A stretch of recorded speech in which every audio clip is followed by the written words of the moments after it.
بسم الله الرحمن الرحيم إن الحمد لله نحمده ونستعينه ونستغفره ونعوذ بالله من شرور أنفسنا وسيئات أعمالنا من يهده الله فلا مضل له ومن يضلل فلا هادي له وأشهد أن لا إله إلا الله وحده لا شريك له وأشهد أن محمدا عبده ورسوله يا أيها الذين آمنوا اتقوا الله حق تقاته ولا تموتن إلا وأنتم مسلمون يا أيها الناس اتقوا ربكم الذي خلقكم من نفس واحدة وخلق منها زوجها وبث منهما رجالا كثيرا ونساء واتقوا الله الذي تساءلون به والأرحام إن الله كان عليكم رقيبا يا أيها الذين آمنوا اتقوا الله وقولوا قولا سديدا يصلح لكم أعمالكم ويغفر لكم ذنوبكم ومن يطع الله ورسوله فقد فاز فوزا عظيما أما بعد فإن خير الكلام كلام الله وخير الهدي هدي محمد صلى الله عليه وسلم وشر الأمور محدثاتها وكل محدثة بدعة وكل بدعة ضلالة وكل ضلالة في النار وبعد. Continuons toujours l'explication du livre Al-Wajiz fi fiqh as-sunnah wal kitab al-aziz dans le livre des ventes. La semaine dernière, on avait fini de traiter le chapitre de la caution ou de dépôt ou du dépôt de garantie. On avait cité les preuves que cela est légiféré, une preuve dans le Coran et une preuve dans la sunna du prophète sallallahu alayhi wa sallam. Dans le Coran, quelle est la preuve du fait que de donner un dépôt de garantie lors d'un prêt, que cela est légiféré en islam?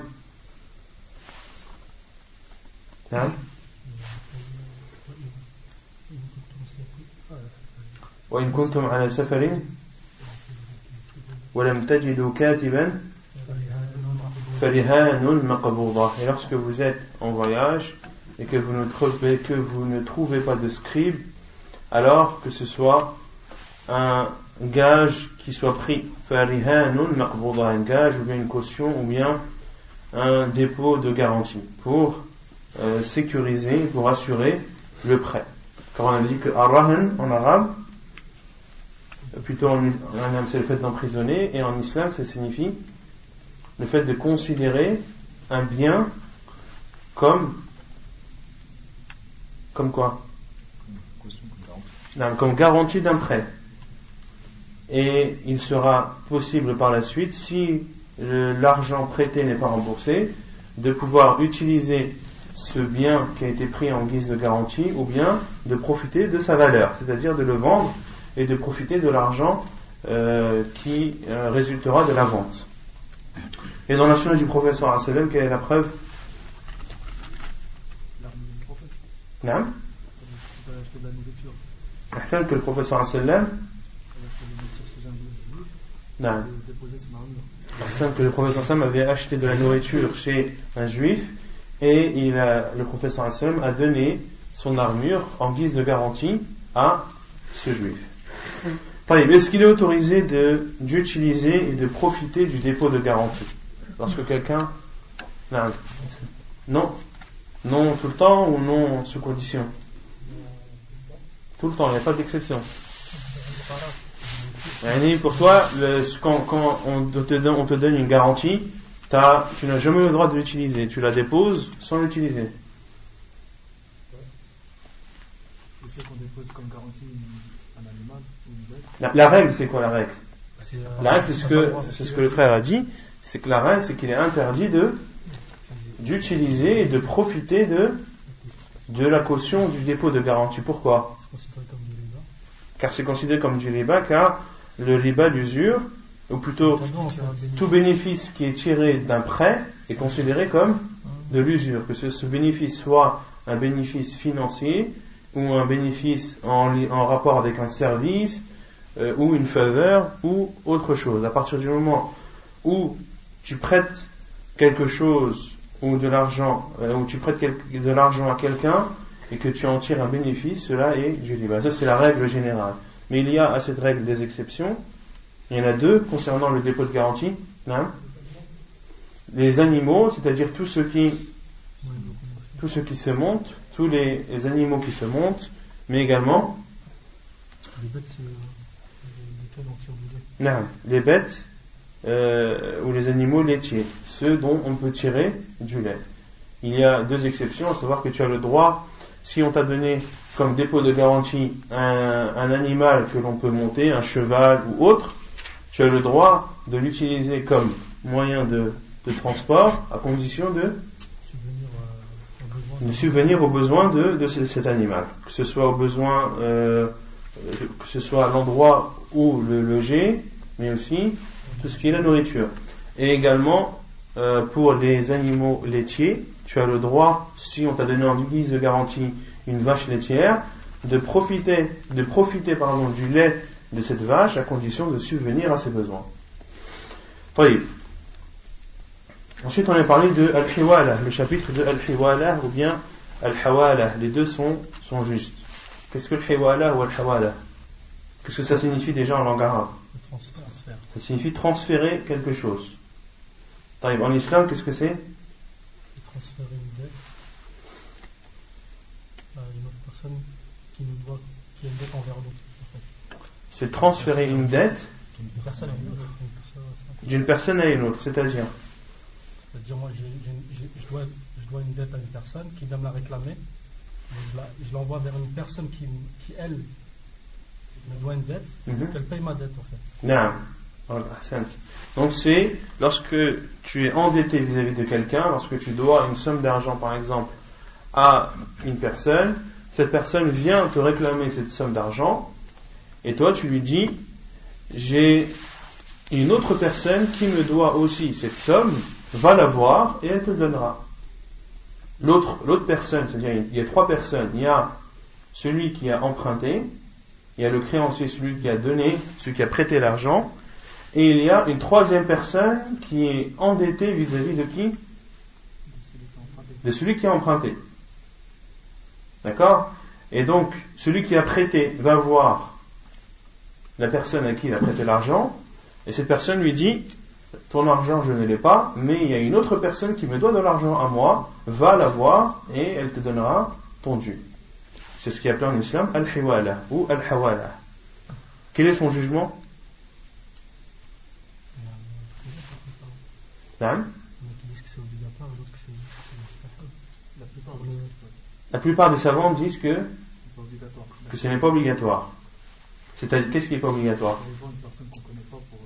C'est-à-dire que la personne qui a prêté, elle n'est pas obligée d'accepter le fait que la dette soit transférée d'une personne vers une autre. Et d'autres savants ont dit que cela est obligatoire, qu'il doit accepter, mais à condition. Quelles sont ces conditions? Non? Non, que la troisième personne ait la possibilité de payer et de rembourser.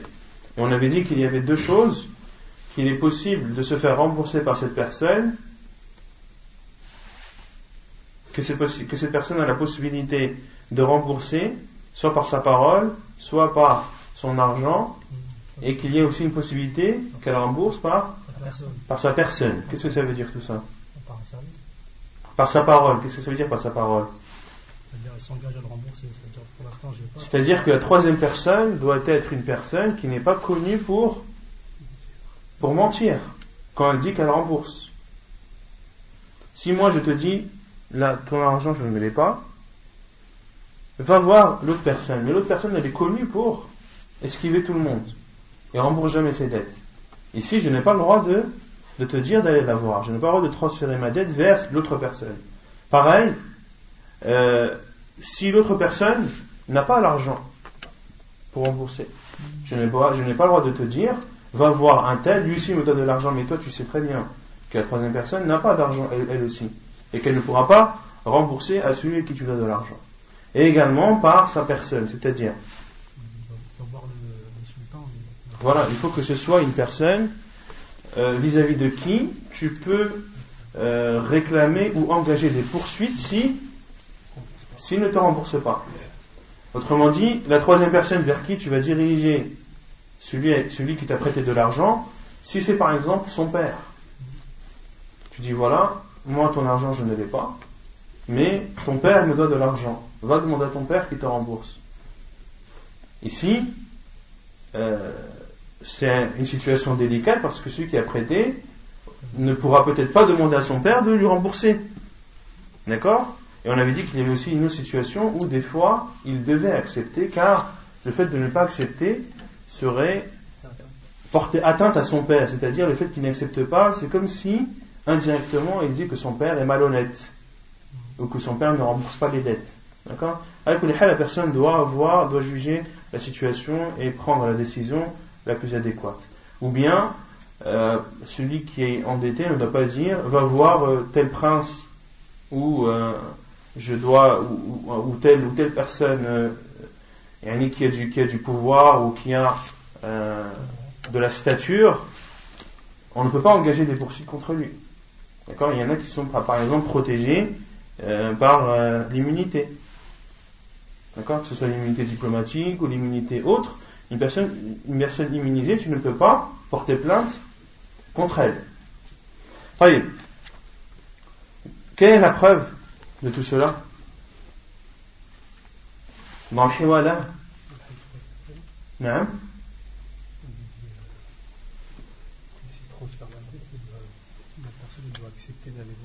Matlul ghani zulmun, le fait que l'esquive du riche est une injustice, et lorsque et lorsque l'un d'entre vous est dirigé vers une personne qui a la possibilité de rembourser, alors acceptez ce transfert. Autrement dit, si tu vas demander de l'argent à quelqu'un qui t'en doit et qu'il te transfère vers une personne qui a la possibilité de rembourser et qui est endetté vis-à-vis de celui qui te doit de l'argent, alors tu dois accepter. On avait dit qu'il y avait deux avis. La plupart des savants disent que tu n'es pas obligé, que ici l'ordre c'est l'istihbab, que c'est pour la préférence, et les autres savants, entre autres Al-Hanabila et l'imam Ahmed, considèrent eux que cela est obligatoire. J'ai cherché un petit peu, j'ai pas trouvé sans la de le pourquoi, pourquoi est-ce que la plupart des savants considèrent que c'est préférable, qu'est-ce qui a fait que le hadith il est compris comme quelque chose de préférable et non pas comme quelque chose d'obligatoire. Mais le fait de ne pas, quelle est la règle, le fait quand on ne connaît pas quelque chose? Al-ilmu, adamu al-ilmi bi-shay la yastalzimu al-ilmu bi-adami. Le fait de ne pas connaître une chose, est-ce que ça veut dire que cette chose n'existe pas? Autrement dit, ici, après avoir fait des recherches, il faudra en faire des plus approfondies. Le fait de ne pas connaître la raison pourquoi les savants ont considéré que l'ordre ici dans le hadith n'est pas un ordre dont il faut comprendre l'obligation, mais le caractère préférentiel. La cause, on ne la connaît pas, mais le fait de ne pas la connaître, est-ce que ça veut dire qu'il n'y a pas de cause? Non. Donc, les savants, la plupart des savants qui ont considéré que c'était mustahab, ils ont sans aucun doute une raison qu'on ne connaît pas au jour d'aujourd'hui. En tout cas, que je ne connais pas au jour d'aujourd'hui. Et concernant la qissa de Abu Huraïda et de Abdullah ibn Sallam, lorsqu'il lui a dit Innaka bi ardin arriba fiha fashin, tu viens d'une terre dans laquelle l'usure est répandue, le hadith qu'on avait vu dans Bab al-Riba, c'était l'Iraq. Bab al-Qard, dans Bab al-Qard, dans le chapitre du prêt, la terre ou l'endroit dont venait Abu Huraïda était l'Iraq. Pour répondre à votre question la semaine dernière. Ensuite, on va parler de Al-Wadi'a, le chapitre de Al-Wadi'a. Qu'est-ce que veut dire Al-Wadi'a? C'est le fait de délaisser quelque chose. Et en islam, à une personne avec qui on peut avoir, avec qui il est permis d'avoir des transactions. Non, c'est pas légué. C'est légué. Non, c'est pas légué. Tu lui confies quelque chose. Légué, c'est tu donnes tu autorises à la personne de parler en ton nom ou d'agir en ton nom. C'est ça légué. Là, c'est pas légué. Le wadi'a, c'est de déposer. C'est un dépôt, de déposer quelque chose chez quelqu'un pour qu'il te le garde. D'accord? Légué et délégué, c'est pas différent? Léguer et déposer, pour moi, c'est pas la même chose. Léguer, tu lègues des droits. Léguer, c'est-à-dire que c'est quelque chose qui t'appartient, que tu laisses à quelqu'un qui peut utiliser. Quand on dit qu'il m'a légué pour ça, c'est-à-dire qu'il m'a donné les droits de parler en son nom, ou il m'a donné les droits de signer en son nom, etc. Donc, c'est le fait de déposer quelque chose à quelqu'un avec qui on a le droit de, comme on l'avait dit la semaine dernière, avec qui on a le droit de faire des transactions. C'est-à-dire, tu dois le donner à une personne qui est pubère, tu ne dois pas le donner à un fou, tu ne dois pas le donner à un insensé, etc. Quel est le jugement lorsque j'ai quelque chose que je veux confier à quelqu'un, parce que j'ai confiance en lui, pour qu'il me le garde? L'autre personne doit-elle obligatoirement accepter, ou est-ce que cela est préférable? C'est préférable. Elle n'est pas obligée d'accepter, mais le mieux, c'est d'accepter, surtout si la personne a la possibilité de le faire. Si la personne a les moyens, ou par exemple a une maison spacieuse qui lui permet de garder, ou a chez elle un coffre-fort sécurisé qui lui permet de garder cette chose. D'accord? C'est comme une amana. Non, c'est une amana, tout à fait. Tu t'as posé la question sur le fait de savoir si attendre de percevoir un salaire ou pas. Non, ça j'ai malheureusement pas eu le temps de le traiter. Le fait de savoir si la personne qui accepte de garder le dépôt a le droit de percevoir une récompense, ça m'a échappé. Je vais faire une recherche pour la semaine prochaine, Inch'Allah.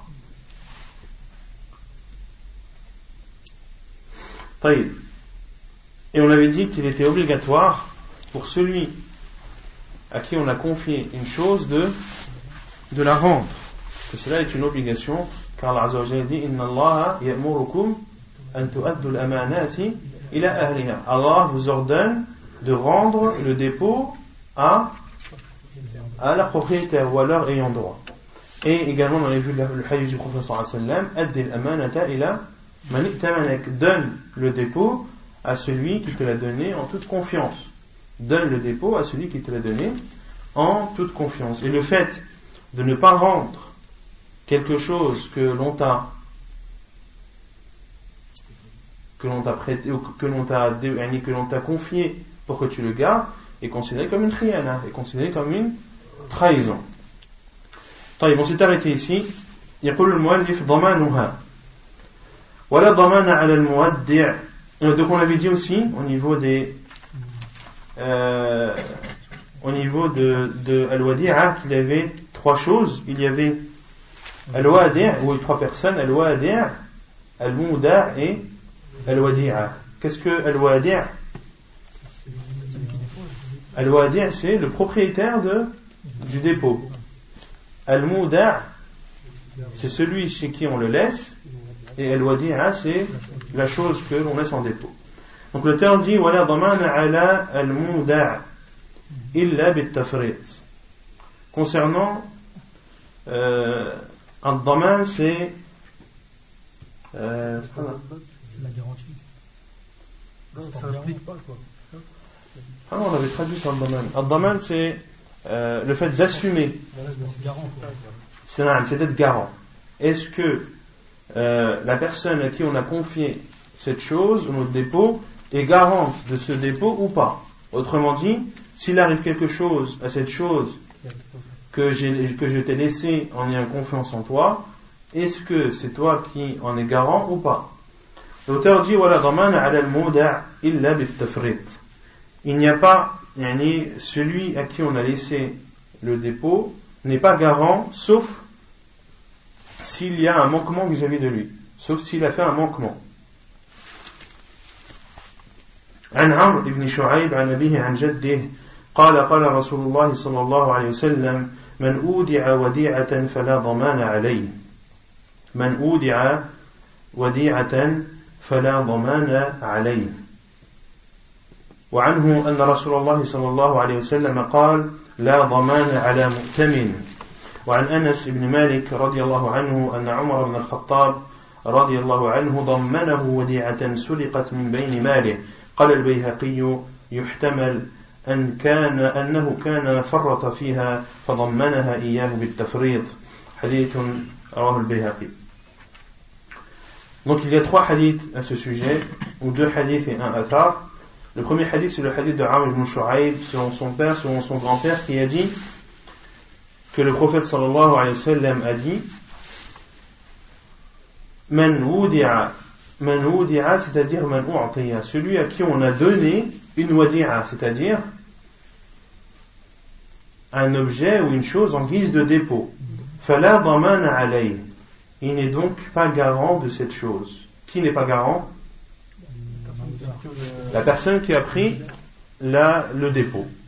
Donc celui à qui on a donné un dépôt en guise de wadi'a, c'est-à-dire pour qu'il la garde et qu'il la restitue lorsqu'on lui redemandera, il n'est pas garant de cette chose. وعنه, et selon Amr ibn Shu'ayb, selon son père, selon son grand-père également, il rapporte que le prophète sallallahu alayhi wa sallam a dit La daman ala mu'tamin, il n'y a pas de garantie ou al-mu'taman c'est al-amin, yani celui à qui on a fait confiance, c'est-à-dire que celui à qui on fait confiance n'est pas garant, et ça c'est une règle. C'est pour ça que les savants parlent de yadul amana. Il y a yadu al-amana et il y a yadu daman. Il y a 2 choses, il y a la main, si on traduit comme ça littéralement, la main garante et la main confiante, en qui on fait confiance. La main garante, c'est la personne qui prend une chose en assumant de garantir cette chose. Quelqu'un qui prend quelque chose, il dit voilà, je le prends, et s'il lui arrive quoi que ce soit, je prends la responsabilité de la détérioration. Et il y a yadu al-amana. Yadu al-amana, c'est une personne à qui tu as fait confiance et à qui tu as confié quelque chose et en qui tu as confiance. Cette personne-là, elle n'est garante que s'il y a soit at-ta'addi ou soit at-tafrit. On avait dit que at-ta'addi c'est tarku ma yajib et at-tafrit c'est fi'lu ma yahrum.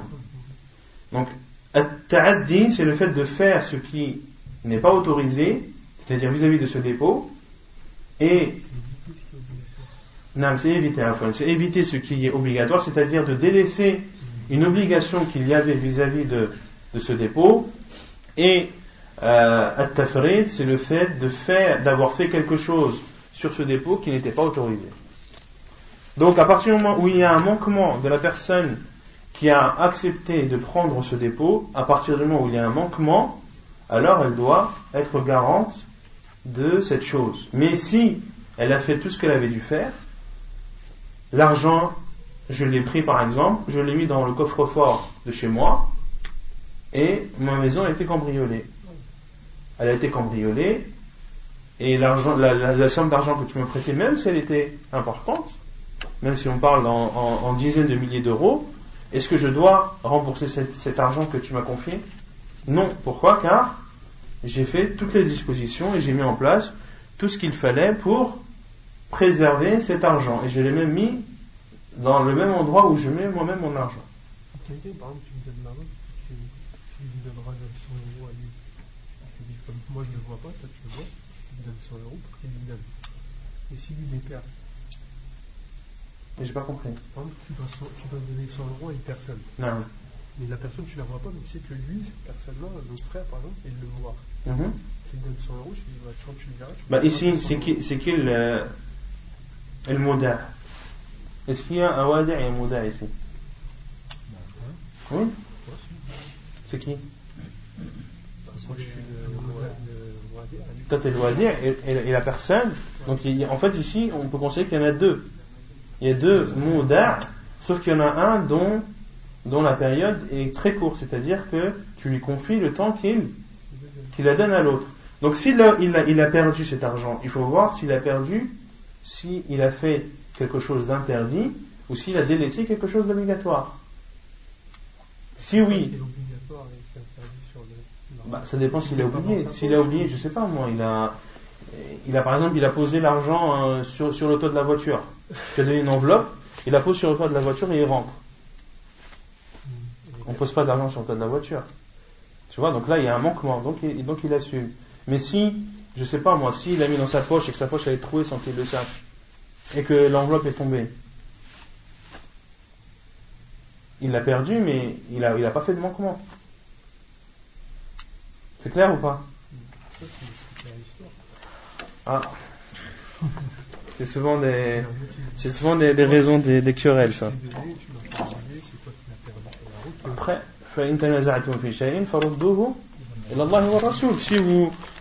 si vous divergez sur une chose, revenez à Allah et à son prophète. C'est tout. Non. Tu peux l'obliger à être garant. Comme tu dis, je te donne ça, mais si tu le perds, c'est toi qui le rends.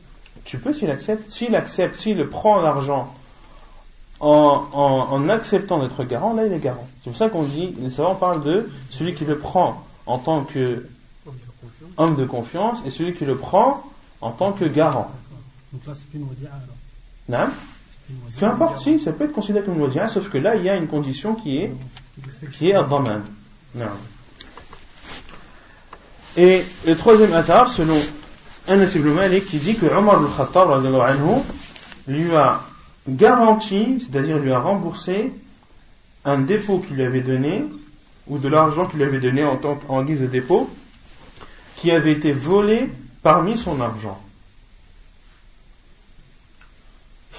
Parmi l'argent de qui? De Omar al-Khattab. Autrement dit, Anas ibn Malik avait prêté, ou avait déposé de l'argent chez Omar al-Khattab pour qu'il lui garde. Et cet argent que lui a prêté Anas a été volé parmi l'argent de Omar. C'est-à-dire que Omar al-Khattab a mis son argent et celui de Anas dans le même endroit. Mais il n'y a que l'argent de Anas qui a été volé. Et Omar al-Khattab n'a min bayni wadi'atan suliqat min bayni malih. Non, justement, c'est pour ça que Omar al-Khattab a remboursé. Et l'imam al-Bayhaqi a dit يحتمل أنه كان فرط فيها فضمنها إياه بالتفريط. On peut considérer, ou il est probable que Omar ibn Khattab radiyallahu anhu n'a pas fait ce qu'il aurait dû faire vis-à-vis de cet argent, et c'est pour cela qu'il lui a remboursé. Et d'autres savants ont dit que Omar ibn Khattab radiyallahu anhu a remboursé, mais qu'il n'avait pas fait de tafrit, mais qu'il a remboursé pour éviter tout doute. Parce que, si on te dit mon argent, ton argent il a été volé avec mon argent, mais il n'y a que ton argent qui a été volé, pas le mien, c'est quelque chose à susciter un gros doute. Donc c'est pour ça que Omar al-Khattab a préféré rembourser directement à Anas ibn Malik radiyallahu anhu. Ensuite, il y a, avant de clore ce chapitre de Al-Wadi'a, il y a une mas'ala fiqhiyya que les savants appellent mas'alatu al-dhafar, que l'auteur n'a pas cité, que l'on cite pour compléter le sujet. Mas'alatu al-dhafar, c'est le fait qu'une personne a un bien de quelqu'un qui lui donne de l'argent. Un dhafar, c'est le fait d'avoir en sa possession. C'est d'avoir à disposition. D'avoir à disposition le bien de quelqu'un qui te doit un bien. Non. Est-ce que tu as le droit de l'utiliser, de le prendre ou pas? Tu as son argent, les raisons peuvent être diverses. On a vu qu'il y a plusieurs moyens d'avoir en sa possession les biens d'une personne en toute légalité. Est-ce qu'on a le droit ou pas? Non. C'est pas un dépôt de garantie. Oui. Non, là, peu importe la raison qui a fait que tu as cet argent. Et là, la cause du fait que tu as cet argent, on va dire qu'elle est licite. L'argent de la personne que tu as, Tu l'as en ta possession de façon licite. Maintenant, la question, c'est cette personne te doit de l'argent. Est-ce que tu as le droit de le prendre ou pas? Et cette personne refuse de te le donner. Elle a une dette vers toi et elle refuse de te rembourser ta dette, mais toi, de l'autre côté, tu as quelque chose qui lui appartient. C'est au juge de trancher, non? Hein? C'est au juge de trancher.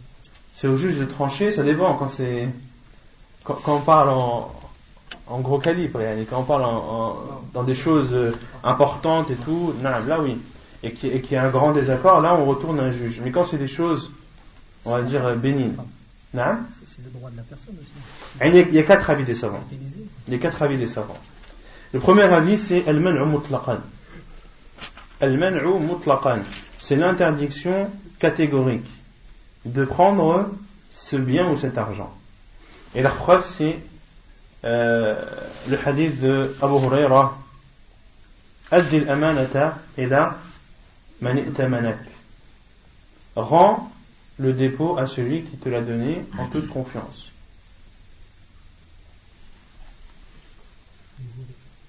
Wala takhun man khanak. Et dans le même hadith, le prophète sallallahu alayhi wa sallam a dit, et ne trahis pas celui qui t'a trahi. Donc ils disent que tu n'as pas le droit de prendre cet argent mutlaqan. Ensuite, le deuxième avis qui est al-wujubu yani al-jawaz mutlaqan. L'autorisation dans tous les cas. Et certains même disent que c'est obligatoire, comme l'imam Ibn Hazm, rahimahullah. Il dit, tu dois prendre ton bien, et tu dois prendre ton dû. Tu dois prendre de l'argent ou des biens que tu as de cette personne, ce qu'il te doit. Et la preuve, c'est la parole d'Allah Azza wa Jalla, فَمَنْ يَعْتَدَ عَلَيْكُمْ فَاعْتَدُوا عَلَيْهِ بِمِثْلِ مَا اعْتَدَ عَلَيْكُمْ. Et celui qui vous offense, offensez-le de la même façon qu'il vous a offensé. D'accord? Ensuite, le troisième avis, c'est si ce qu'il te doit, et si ce que tu as en ta possession qui lui appartient est de la même nature que ce qu'il te doit, alors tu as le droit de prendre, sinon non. Autrement dit, il te donne de l'argent et toi tu as sa voiture. C'est pas la même nature, donc tu n'as pas le droit de prendre. Mais s'il te doit 2000 euros et que toi tu as 2000 euros à lui, selon ce troisième avis des savants, tu as le droit.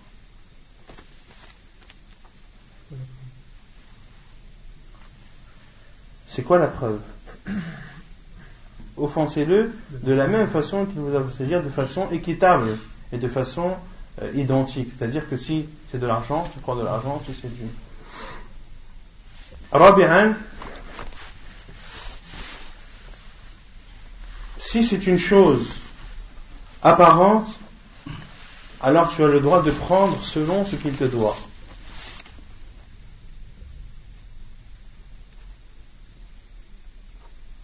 Et si c'est une chose cachée, alors tu ne le prends pas. Et la preuve, c'est le hadith de Hind ibn Abi Utbah, à qui le prophète sallallahu alayhi wa sallam a autorisé de prendre de l'argent de son mari pour subvenir aux besoins de ses enfants. Car son mari était avare et il ne lui donnait pas l'argent nécessaire à subvenir aux besoins à ses besoins et à ceux de ses enfants. Et le prophète sallallahu alayhi wa sallam lui a autorisé de prendre de son argent bi qadri ma yakfik. Khudi ma yakfik. Prends ce qui te suffit. Et ici, les savants disent que c'est une chose qui est évidente car c'est sa femme. C'est la femme qui prend l'argent de son mari. Et c'est une chose évidente car il est connu en islam que celui qui doit subvenir aux besoins de sa famille, c'est le mari. Et s'il était amené, ou si le fait que Hind ibn Abi Utbah ait pris de l'argent de son mari sans son consentement, si cela était connu des gens, qu'un tel a pris l'argent de son mari pour subvenir aux besoins de sa famille, est-ce que cela sera condamné ou est-ce que, au contraire, on dira c'est ce qu'elle aurait dû faire? C'est ce qu'elle aurait dû faire, pourquoi? Car c'est sa femme. c'est sa femme et elle a pris l'argent pour subvenir aux besoins de sa famille. Et pareil, le droit ils ont utilisé comme preuve le droit de hôte, le droit du hôte, le droit de l'invité. Comme c'est rapporté dans le Bukhari et Muslim, selon Uqba ibn Amir, ils ont dit: ô envoyé d'Allah, nous passons nous traversons durant nos voyages des peuples qui ne nous acceptent pas, c'est-à-dire qui ne n'acceptent pas en tant qu'invités et qui ne nous donnent pas le droit de l'inviter. Et le professeur Hassan a dit: إذا مررتم بقوم فلا يقروكم فخذوا منهم حق الضيافة الذي ينبغي لكم. Si vous passez par des peuples qui ne vous acceptent pas, prenez d'eux le droit de l'inviter qui vous suffit et dont vous avez besoin. Prenez le droit de l'inviter dont vous avez besoin. Autrement dit, si tu passes en tant que voyageur et que tu n'as nul endroit où dormir, est-ce que les gens de cette ville ou de ce village doivent te loger et te nourrir? Oui, car tu es considéré comme un invité. Et si tout le monde te refuse, par exemple, et que tu vois, je ne sais pas, quelque chose dehors, ou l'un d'eux a un verger ou un pommier ou autre, est-ce que tu as le droit de prendre de ce pommier ce qui te suffit, par exemple, pour cette journée ou pour cette soirée? Oui, tu as le droit, ceci n'est pas considéré comme du vol. Et ça, c'est l'avis de Cheikh al-Islam Ibn Taymiyyah, rahimahullah ta'ala, et cet avis est le plus juste, incha'Allah, car c'est celui qui respecte les biens de chacun et les droits de chacun. On ne t'autorise pas de prendre et de prendre l'argent de quelqu'un de façon inconditionnelle, mais c'est sous condition, c'est-à-dire lorsque c'est quelque chose de clair et d'évident et non pas quelque chose de caché, et également de donner le droit à celui à qui on a manqué, celui envers qui on a manqué. طيب. Al-Ariyah, le chapitre de Al-Ariyah. تعريفها عرفها الفقهاء بأنها إباحة المالك منافع ملكه لغيره بلا عوض. Donc Al-Ariyah ou bien Al-Ariyah. Al-Ariyah ou bien Al-Ariyah. Les deux sont autorisés, l'un avec le ya maksour et l'autre بالتشديد. يقال عاره شيء مأخوذ من العري وهو التجرد. Et ce terme vient de al-uri. Et al-uri c'est quoi? Qu'est-ce que al-uri en arabe? Personne connaît? Non? La nudité, non. C'est la nudité. Et pourquoi est-ce que Al-Ariyah a été appelée la nudité? Pourquoi? Car la personne n'a pas de contrepartie. La personne est dénudée de contrepartie. Quelle est la définition de l'Ariyah? Les savants l'ont définie comme étant le fait qu'un propriétaire autorise l'utilisation de son bien sans contrepartie. C'est le fait que le propriétaire autorise l'utilisation de son bien sans contrepartie. Quelle est la différence entre Al-Ariyah et Al-Wadi'a?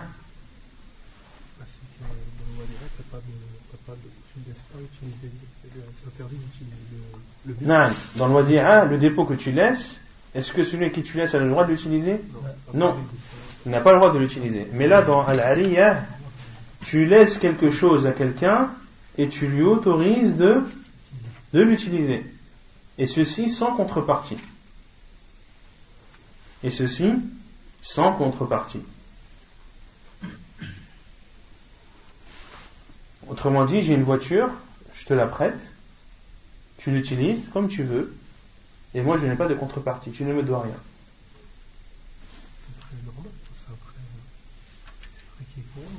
Hein? C'est un truc pour eux, ça. Donc tu prêtes un truc, tu ne l'auras pas fini. Ouais, on peut dire ça. Non, on peut dire ça. Donc il y a dans Bab al-Ariyah al-Musta'ir et al-Mu'ir. Al-Musta'ir, c'est celui qui demande al-Ariyah. C'est-à-dire c'est celui qui demande à ce qu'on lui prête quelque chose.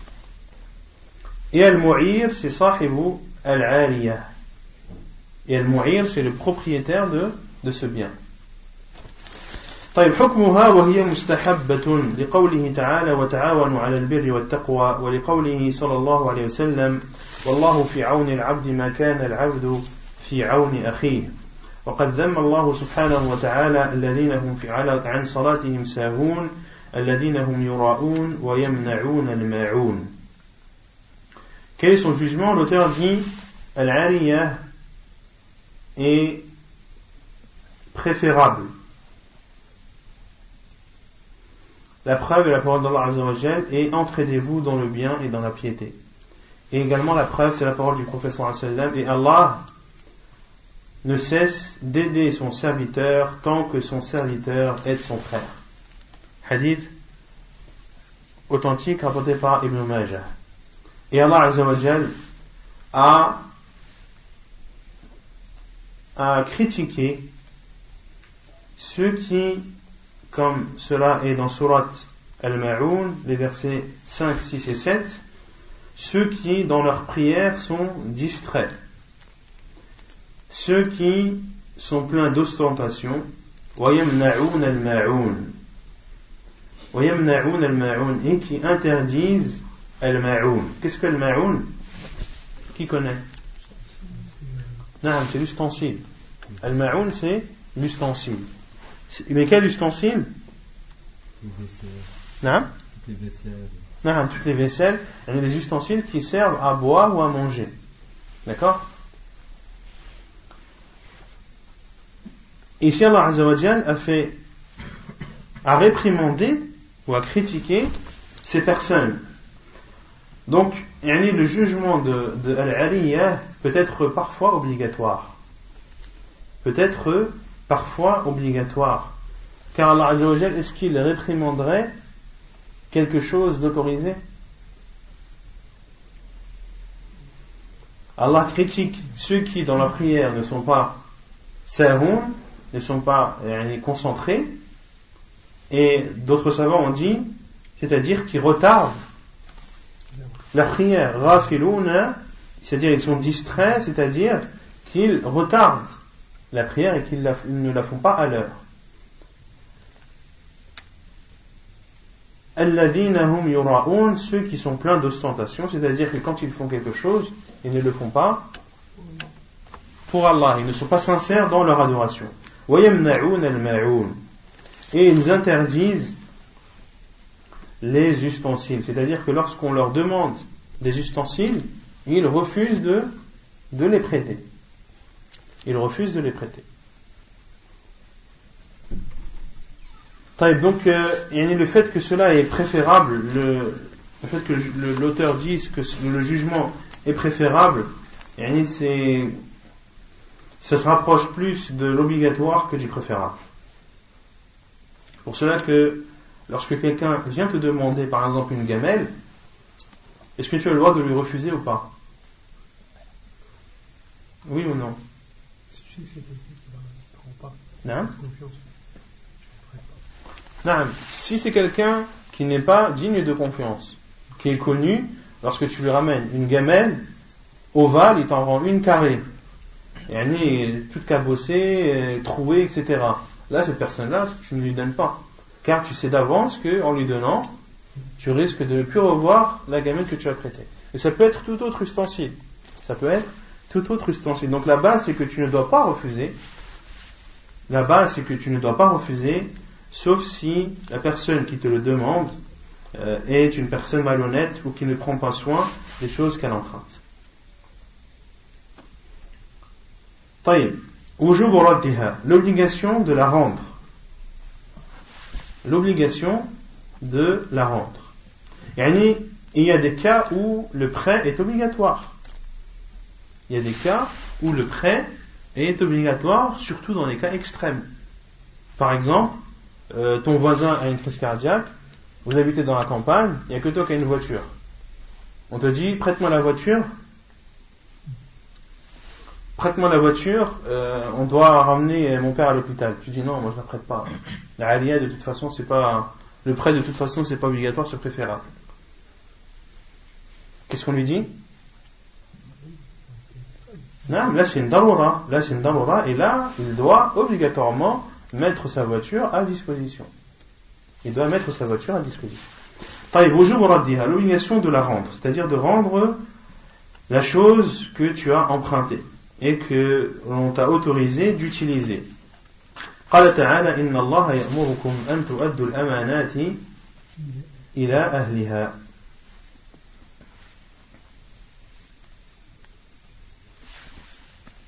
Allah vous ordonne de rendre, de restituer le dépôt à celui qui vous la demande, à celui qui en est propriétaire ou aux ayants droit. Taïb. Il y a 5 cas que les savants ont cités dans lesquels tu dois rendre la chose que l'on t'a prêtée et dans laquelle on t'a utilisé et qu'on t'a utilisé, on t'a autorisé d'utiliser. La première est la talabaha malikuha. Lorsque son propriétaire la demande, tu dois lui rendre. Lorsque le propriétaire te demande la chose qu'il t'a prêtée, tu dois lui rendre obligatoirement. ثانيا عند انقضاء الغرض منها. Lorsque tu as terminé d'utiliser cette chose. Tu avais besoin de gamelle pour un mariage, le mariage est fini, tu rends la gamelle.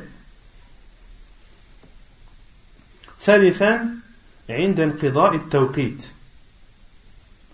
Troisièmement, lorsque la durée est terminée. Autrement dit, je te prête la voiture jusqu'à demain matin. Le lendemain matin, tu dois rendre la voiture. عند موت المعير. Quel est le mu'ir?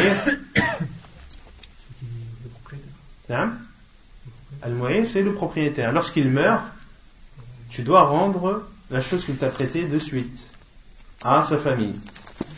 Et le 5e cas, عند موت من al-musta'ir. Lorsque celui qui a emprunté meurt. Lorsque celui qui a emprunté meurt, on doit rendre la chose qu'il a empruntée à son propriétaire. Pourquoi? Hein? C'est même pas question d'utilisation là. Hein? Non, puisque ce serait une dette vis-à-vis de lui. Ce sera un dayn. Tant qu'il ne l'aura pas rendu, ce sera une dette qu'il aura vis-à-vis de ce propriétaire. Et vous connaissez tous la gravité de la dette. Hein? Je t'ai prêté ma voiture. Tu meurs. C'est qui a emprunté ma voiture? D'accord, c'est toi. Tu ne me l'as pas rendue. Donc c'est une dette que tu as vis-à-vis de moi.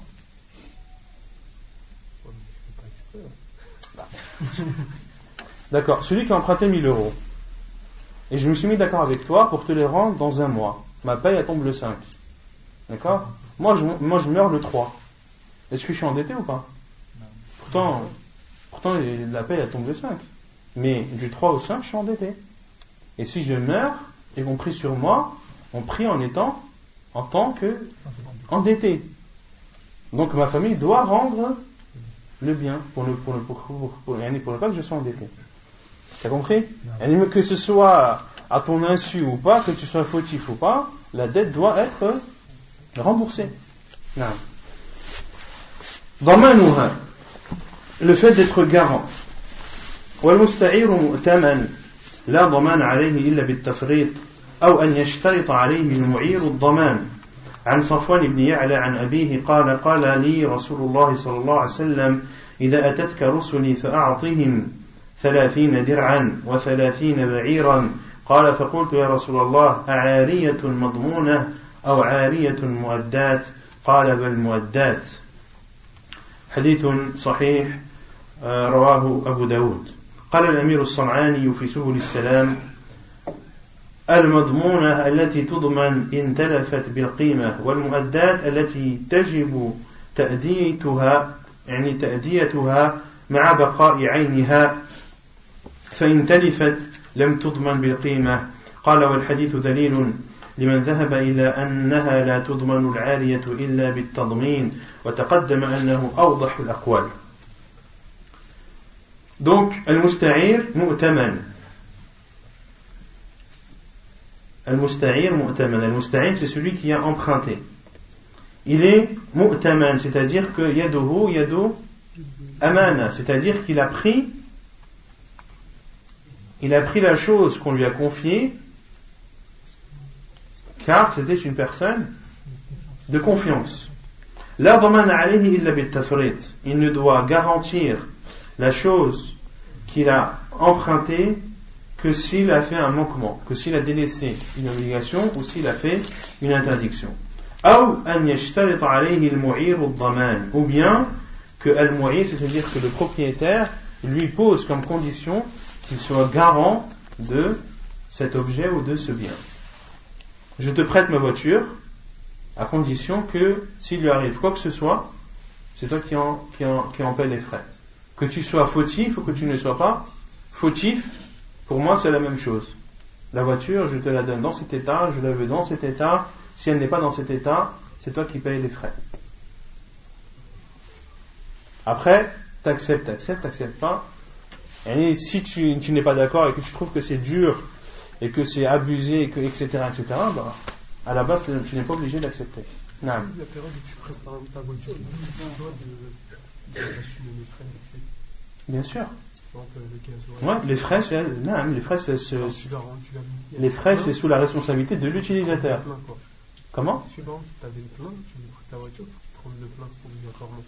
Tout dépend des conditions qui ont été données. Les conditions que tu lui as prêtées comme ça, il n'est pas obligé de t'en mettre alors. À la base, tu dois payer ce que tu utilises. Donc si on t'a donné un plein et que tu l'as donné en réserve, ce plein-là, c'est qui l'a utilisé? C'est toi. Donc c'est toi qui payes. C'est l'utilisateur qui paye les frais de l'objet qu'il utilise. La preuve, un Safwan ibn Ya'la, selon son père, il dit, le prophète sallallahu alayhi wa sallam m'a dit: lorsque mes envoyés te viendront, donne-leur 30 dir'an, donne-leur 30 armures, wa 30 ba'iran, et 30 chameaux. Qala faqultu ya Rasulallah, et j'ai dit, ô envoyé d'Allah, a'ariyatun madmouna ou a'ariyatun mu'addat, est-ce que c'est un bien garanti ou est-ce que c'est un bien uniquement prêté? Qala bal mu'addat, le professeur Hassan a dit non, c'est un bien qui est prêté, c'est-à-dire mu'addat ay إذا تلفت لم يضمنها المستعير إلا بتعد أو تفريط. C'est-à-dire que le prêt, si la condition n'a pas été posée, soit c'est un prêt garanti, ou soit c'est un prêt non garanti. C'est pour cela que Safwan ibn Ya'la, ou plutôt son père, le professeur a dit au professeur sallam, a'aliyatun madmouna aw mu'addat, est-ce que c'est une aliya, c'est-à-dire un bien que tu vas mettre à disposition d'autrui qu'ils pourront utiliser. Autrement dit, le professeur sallam ici a mis à disposition de 30 personnes 30 armures et 30 chameaux qu'ils pourront utiliser. Et cette utilisation sera dans quel cadre? Non, dans la guerre. Et la question qui a été posée au professeur Hassan, est-ce que c'est un prêt garanti ou est-ce que c'est un prêt simple? Et le professeur Hassan a répondu que c'était un prêt simple. C'est-à-dire que s'il arrive quoi que ce soit au chameau, ou s'il arrive quoi que ce soit à ces armures, comme détérioration ou autre, dont la responsabilité de celui qui a emprunté n'est pas engagé, alors il n'aura rien à rembourser. Hein? Surtout dans la guerre. طيب. L'imam Al-Amir Al-San'ani rahimahullah a dit dans son livre Subul al-Salam qui est l'explication de Bulugh al-Maram. Al-Madmouna allati tudmanu ila tulifat bil-qima. Yani le prêt al-aliya al-Madmouna, c'est-à-dire qui est garantie, c'est celle qui est garantie lorsqu'elle est détériorée ou lorsqu'elle elle n'est plus utilisable. Elle doit être garantie par la valeur, c'est-à-dire par son prix. والمؤدات et المؤدات يعني le prêt simple التي تجب تأديتها مع بقاء عينها, c'est ce qui doit être rendu. فإن تلفت لم تضمن بالقيمة, et si elle est perdue ou si elle est détériorée, elle ne doit pas être garantie par un prix. قال, c'est-à-dire l'imam San'ani, والحديث دليل لمن ذهب إلى أنها لا تضمن العلية إلا بالتضمين. Et ce hadith est une preuve pour ceux qui considèrent que al-aliyah n'est pas garantie que lorsque la condition est posée. وتقدم أنه أوضح الأقوال, et il a été dit précédemment, c'est-à-dire dans son Subul al-Salam, que ceci est l'avis le plus proche de la vérité. Autrement dit, il y a deux avis des savants, à savoir, lorsque je te prête un bien pour que tu l'utilises, sans avoir posé la condition, ou sans avoir parlé de la garantie, à savoir si tu seras garant ou non, et qu'il arrive quelque chose à cet objet, qu'est-ce qu'on fait? Est-ce qu'on part du principe que la base c'est que tu es garant, sauf si on pose comme condition que tu ne l'es pas, ou bien la base c'est que tu ne l'es pas, sauf si on pose comme condition que tu l'es? Non? C'est quoi la preuve? Non. Il y a deux avis des savants, c'est pour cela que l'imam San'ani a dit que l'avis le plus sûr, c'est que à la base, tu n'es pas garant tant que la condition n'a pas été acceptée et posée au départ. D'accord? Autrement dit, si quelqu'un t'a prêté sans rien te dire, et qu'il arrive quoi que ce soit dont tu n'es pas responsable, tu n'as pas à réparer les dégâts. Et la personne ne doit pas te dire oui mais à la base c'est que tu es garant et moi je t'ai pas dit que s'il arrive quoi que ce soit tu n'es pas garant. Non, c'est le contraire. C'est que la base c'est que je ne suis pas garant, et si j'aurais été garant, il aurait été obligatoire de le poser comme condition dès le départ. ونكتفي بهذا القدر وسبحانك اللهم وبحمدك أشهد أن لا إله إلا أنت أستغفرك وأتوب إليك.